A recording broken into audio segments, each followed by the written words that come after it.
Hello everyone, this is our first lecture on political science class 11th and the first chapter is constitution why and how. But before we go on to the chapter, what we need to understand is the difference between civics and political science. Till class 10th, you all have been studying civics, but now suddenly you're studying political science. Now, what is the difference between civics and political science you need to understand? The first difference. Now, first we need to understand civics. What is civics? Now, civics gives you the basic idea. Now, civics gives you the basic idea that what is basic idea or basic awareness about the society, about the rules you have as a citizens, about the relation between you and your state. So it about the duties you want you about the duties. So it is just a basic awareness which we should have as a citizen, and it gives and civics and reading civics gives you that basic idea or awareness.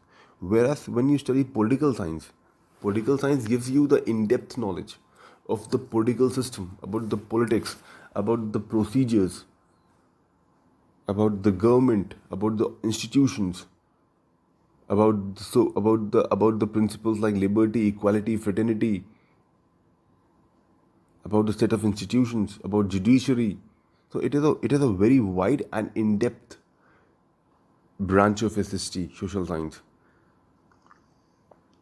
So thus this I hope the difference between the civics and political science is clear. Now moving ahead in the chapter number one, that is constitution why and how. So the first thing which should come to your mind is constitution. Now, constitution means samvidhan. That why are we studying this samvidhan and constitution? What is constitution or samvidhan? So you need to know that constitution is the most important document of a nation of a country. यानी किसी देश के लिए जो constitution होता है वो सबसे इम्पोर्टेंट डॉक्यूमेंट होता है. Every country needs to have a constitution. Now, तो कहने का मतलब कॉन्स्टिट्यूशन वो डॉक्यूमेंट है, it is a document which is most important for a nation और अ कंट्री. एक चीज़. दूसरी चीज़, अब ये इतना इम्पोर्टेंट क्यों है? Why constitution is so important?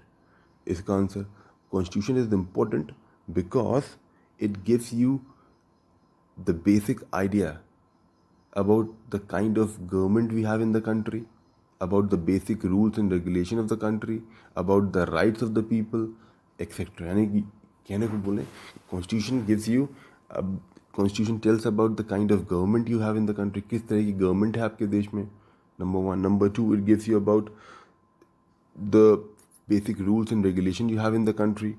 Number three, it gives you information about fundamental rights of the people. So all these things are written or mentioned in the constitution. That is why constitution is very important. ये एक basic था. Now coming back to your chapter, that why constitution is so important. Why constitution is so important. Now, there is, or why we need constitution. Now, you need to understand with the example that suppose we all there are 100 people, there are few people who live in a group. There are 100 people who live in a group. Suppose in the class we all are different. We all come to school. And in school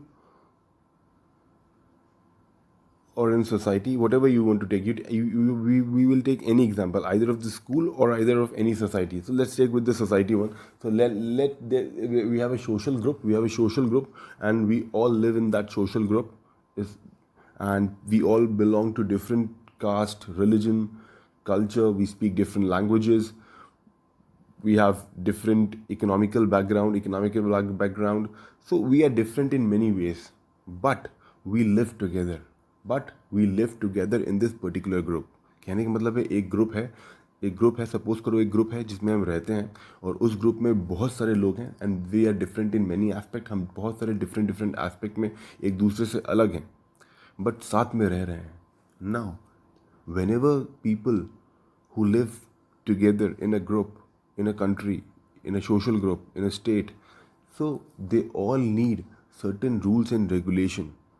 कहने का मतलब है जब भी लोग हम जब भी हम एक साथ रहते हैं सारे के सारे लोग, तो हमें एक कुछ basic rules and regulation follow करने पड़ते हैं या होने चाहिए उस ग्रुप में, to run the group effectively, ताकि जो ग्रुप है वो इफेक्टिवली रन कर सके. कहने को now how can we how can when we are so different from each other, जब हम एक दूसरे से इतने डिफरेंट हैं, then how can the rule be same? जब हम एक दूसरे से इतने डिफरेंट हैं तो जो रूल्स हमने बनाए हैं वो ऐसे कैसे हो सकते हैं कि सेम हो जाएं? जब हम डिफरेंट हैं तो रूल भी अलग अलग हो सकते हैं हम सबके लिए. Rule can be different. I can not follow your rule, you can not follow my rule. So what we need to understand is कि हमें एक ऐसा बेसिक रूल बनाना पड़ेगा उस सोसाइटी के लिए जो सारे के सारे लोग फॉलो कर सकें. तो ना कहने का मतलब है whenever people from different background live together we need to have some basic rules that should be followed by everyone in the group. तो वो एक बेसिक रूल होना चाहिए, number one. Number two, that rule should be enforced. Number two is the rule which we make should be enforced और should be enforceable. कहने का मतलब है कि जो रूल बना है वो सबके ऊपर, वो सबको फॉलो करना चाहिए. ये जो है ये भी उतना ही इम्पोर्टेंट है कि रूल होना चाहिए. अगर रूल होना चाहिए तो उसको सारे के सारे फॉलो करें या सब पे एनफोर्स हो वो रूल, ये भी उतना ही इम्पोर्टेंट है. क्योंकि अगर एनफोर्समेंट नहीं होगा, उस रूल बना लिया बट अगर उस रूल को फॉलो नहीं कर रहे हैं या एनफोर्स नहीं किया सब पे, तो उस रूल का कोई मीनिंग नहीं है. एंड फिर लोगों की सिक्योरिटी हैम्पर हो जाएगी. क्यों? हमने रूल क्यों बनाया है कि हम सारे के सारे सिक्योर रह सकें. We all should feel secure. But अब रूल बना लिए हैं तो उसका इन्फोर्समेंट होना भी उतना ही इम्पोर्टेंट है. तो पहला कॉन्स्टिट्यूशन का फंक्शन अगर हम देखें, the first function of the constitution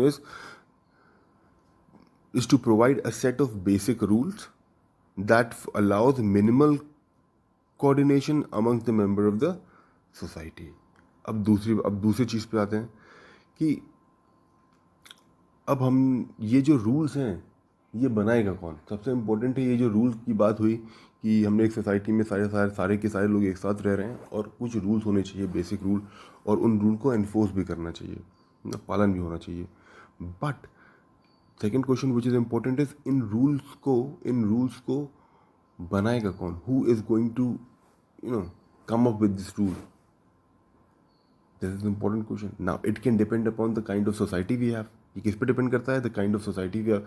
suppose we have a society which is we have a kind of government, और society which is a kind of government in like a monarchy form of government. अगर monarchy form of government है यानी कि एक तंत्र की सरकार है, तो जो किंग है, जो क्वीन है, वो डिसाइड कर सकता है कि सोसाइटी के रूल्स क्या होंगे. अगर डेमोक्रेटिक है यानी कि लोकतांत्रिक एक स्ट्रक्चर है, ग्रुप है जिसके रूल्स एंड रेगुलेशन बनाने हैं, तो या तो सारे के सारे लोग पार्टिसिपेट कर सकते हैं रूल बनाने में, या हम अपना रिप्रेजेंटेटिव चुन सकते हैं. We can choose our representative and that representative makes a rule for us. Like what happens in India, that everybody choose our representative in the form of MLAs and MPs, and they make rules and regulation for us in center as well as in state.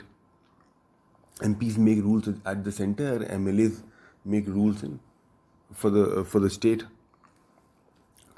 So India में क्या होता है that most of the rules and regulation in India, most of the rules and regulation are basically made by parliament. It is the parliament who makes laws, who decide about the laws and the politics and everyone. So the second function, तो दूसरा function जो important function हुआ is the second function of constitution is to specify who has the power to make a decision in the society. It decides how the government will be constituted. अब पहला function हमने पढ़ लिया था. पहला function क्या था? पहला फंक्शन हम क्या पढ़े थे कि we should have basic rules. दूसरा फंक्शन हम क्या पढ़े, दूसरा फंक्शन हम ये पढ़े कि ये बताना चाहिए, कॉन्स्टिट्यूशन हमें, संविधान हमें ये बताता है कि ये डिसीजन मेकिंग पावर है वो किसके पास है। फिर से पढ़ देता हूँ। और second function of constitution is to specify who has the power to make decision in the society, किसके पास पावर है कि वो डिसीजन बना सके सोसाइटी में। ये सेकेंड रूल है।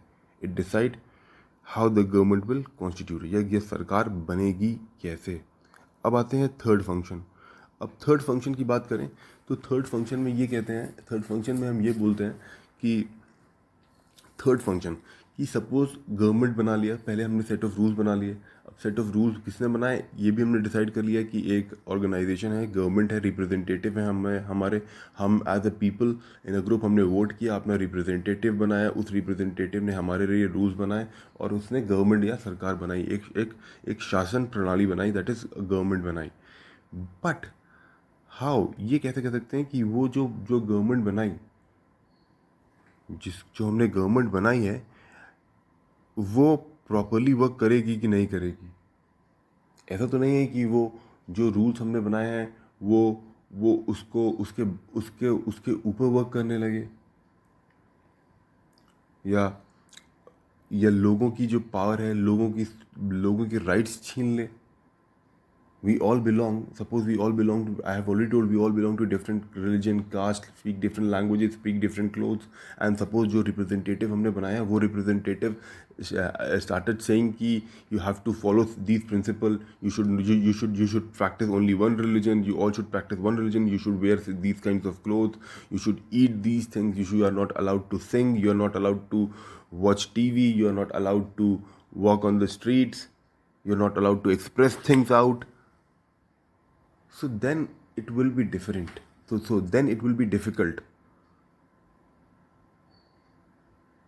So again, so the third function, which is very important of the constitution, is to set some limit on the government. To set some limit on what a government can impose on its citizen. These limits are fundamental in sense that government may never trespass them. So कहने का मतलब है, तीसरा point बोले तो तीसरे point के कहने का मतलब है कि हमें संविधान हमें क्या बताता है, संविधान हमें ये भी बताता है कि ये जो गवर्नमेंट बनी है, ये चूज़ की है हमने, इसको इसके ऊपर हमें we need to impose some limitation, इसके ऊपर हमें कुछ लिमिटेशन इम्पोज करनी पड़ेगी। दैट इज़ वाई हमारे पास फंडामेंटल राइट है। इसीलिए इस थर्ड पॉइंट को देखते हुए कॉन्स्टिट्यूशन में हमारे पास क्या मिले हुए हैं, फंडामेंटल राइट। फंडामेंटल राइट इतने फंडामेंटल हैं कि वो हमें बताते हैं कि एज अ सिटीज़न हमारे पास कौन कौन से राइट्स हैं, like right to express, right to equality, right against discrimination, right to religion. अब ये राइट ऐसे राइट हैं कि हंसी सरकार या गवर्नमेंट कोई भी हमसे नहीं छीन सकता। ये राइट हमसे कोई भी नहीं छीन सकता है। गवर्नमेंट कुछ भी कर ले, ये राइट अगर गवर्नमेंट इस राइट को छीनना चाहेगी, then we have a system of judiciary, हमारे पास जुडिशरी का सिस्टम है, वो गवर्नमेंट के डिसीजन को नल एंड वॉइड क्रिएट कर देगी। That is why it is very important. So I hope all three functions of government are clear. We'll study in the next chapter. Thank you.